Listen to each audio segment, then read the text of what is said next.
Welcome to Grants of Probate and Letters of Administration, a practical update. And my name's Julie Bell. I'm a private client solicitor based in Manchester, and I do the whole gamut private client, including state administration. So let's have a look and see what we're going to have a look at today.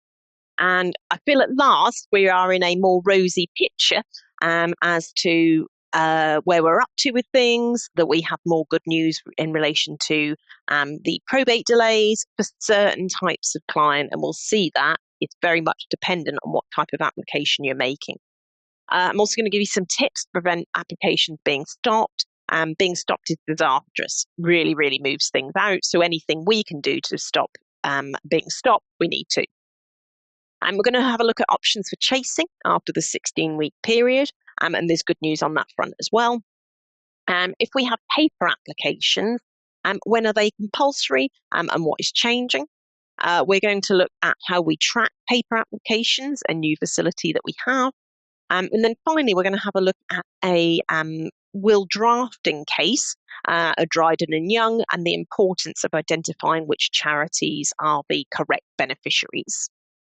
So let's start having a look at where we are timelines now for things turning round. And the first thing you can see is, and I would say an even more marked difference between probate grants and other types of grants. So the figures that were last available at the time of filming were the July to September 24 figures. And we were looking at a 7-week gap between publication and the grant being issued. That has come down since that time, I would say, and in 2025 now, that is a really improving picture, and some applications are absolutely whizzing back. So I would say if you sort of quoted 7 weeks for a grant of probate, as long as nothing goes wrong, that we would be okay with that. Then we move out. We move out really some way with the other types of application. So if we have a letters of administration with a will, or we have an intestacy, so obviously without a will, we can see really a marked time difference. We are sort of doubling from a grant of probate to an intestacy. And then unfortunately, if we then have a letters of administration with a will, we are almost doubling again.